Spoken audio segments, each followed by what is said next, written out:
হলের ছাত্র এবং এদেরকে না ছাড়া পর্যন্ত গাড়ি যাইতে দেওয়া হবে না।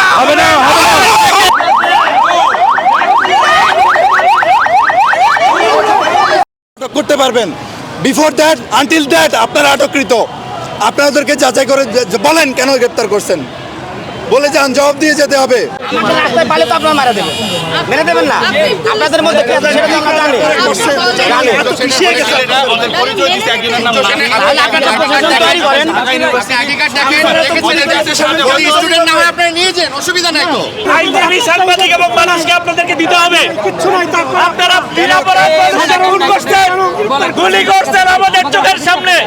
এখন এখানে শান্তিপূর্ণ অবস্থায় ছিল কতগুলো মানুষ, তাদেরকে আপনারা তুলে নিয়ে যাচ্ছেন। কেন নিচ্ছেন, এটার জবাব আপনাদেরকে দিতে হবে। ছাত্রদেরকে আসতে বলেন। একটা শান্তিপূর্ণ সমাবেশ ছিল, এখানে কোনো অহিংস ঘটনা ঘটে নাই, কোনো মারামারি ঘটে নাই। তারপরেও এই সাধারণ ছাত্রদেরকে হয়রানি করার জন্য গ্রেপ্তার করা হচ্ছে, বিনা উস্কানিতে পরিস্থিতি নিয়ন্ত্রণের বাইরে নেওয়ার চেষ্টা করছে। আমরা মনে করি এই ধরনের বিনা উস্কানির কর্মকাণ্ড করে আজকে দেশের এই নৈরাজ্যকর পরিস্থিতি সৃষ্টি করা হয়েছে আইন শৃঙ্খলা পরিস্থিতি এবং সরকার দলের পক্ষ থেকে। আমরা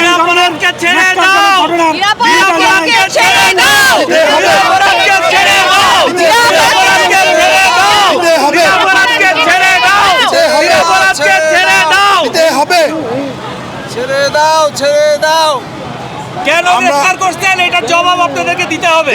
কেন শান্তিপূর্ণ অবস্থায় ছিল, যে আইন আপনাদেরকে গ্রেফতার করার অধিকার দেয়, সেই আইন আপনাদেরকে যাচাই করার জন্য আমাদেরকে অধিকার দেয়। আপনারা যাচাই করে ওদেরকে ছেড়ে দিবেন, আমরাও আপনাদেরকে যাচাই করে ছেড়ে দিব। ওদেরকে কেন গ্রেফতার করছেন বলেন, এই যাচাই করে আমরা ছেড়ে দিব। আপনাদের সন্তান আপনাদের গুলি খাইছে, আপনাদের পুলিশ বাহিনীর সন্তান আপনাদের গুলি খাইছে। আপনাদের লজ্জা হয় না? কি জন্য উর্দি পরে আছেন? উর্দি ফালাইয়া দেন। করতে পারবেন বিফোর দ্যাট আনটিল দ্যাট আপনারা আটককৃত। আপনাদেরকে যাচাই করে বলেন কেন গ্রেপ্তার করছেন, বলে যান, জবাব দিয়ে যেতে হবে। দুইজনকে নামিয়ে দিয়েছেন, বাকিদেরকে নামাই দেন। আপনাদের সহকর্মী আপনাদেরকে প্রশ্ন করতে, একটা মানুষকে গুলি করতে কয়টা গুলি লাগে? আপনাদের লজ্জা হয় না? বিনা অপরাধে দুইটা ছেলেকে কেন ধরছেন? এই জবাব সাংবাদিকরা আইনজীবীরা আপনাদের দিতেই হবে।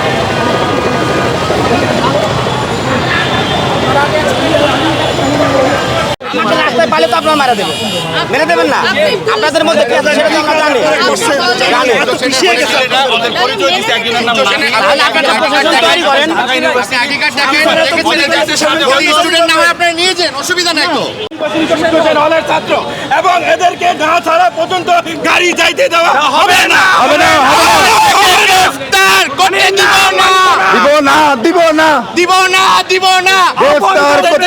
জানা গেছে তার নাম, একজনের নাম নাহিদ, একজনের নাম আরিফ, এবং তারা বর্তমানে সূর্য সেন হলে ঢাকা বিশ্ববিদ্যালয়ের সূর্য সেন হলে থাকে।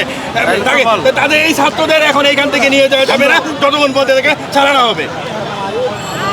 এই যে গাড়িতে যে দুই পুলিশ ভাই বসে আছেন, আচ্ছা তুমি নাইমা যান বলি আপনারা স্টুডেন্ট না, তাদের ডেড এক্সপায়ার অনেক আগে হয়ে গেছে, আমি জানি। তার বেসমেন্টে এখন এডিশনাল এসপি হয়েছে, এটা কথা বুঝলাম। এখন আপনারা তো বলবেন, এখন ওরা তো বলবে ঢাকা ইউনিভার্সিটি সবাই কি স্টুডেন্টই থাকে? স্টুডেন্ট আপনি আমাদের সামনে কেউ জিজ্ঞেস করেন না, আমাদের সামনে জিজ্ঞেস করেন না, তাহলেই তো হয়ে যাচ্ছে। আমাদের সামনে জিজ্ঞেস করেন না, আমাদের সামনে জিজ্ঞেস করেন ছাত্র কিনা, জিজ্ঞেস করেই তো আনছি। আপনারা তো একটা জাজমেন্ট দিয়ে দিচ্ছেন। না না, এটা হতে পারে না। এটা এভাবে ছাত্রদেরকে আপনারা আটক করছেন, এটা তো ঠিক না।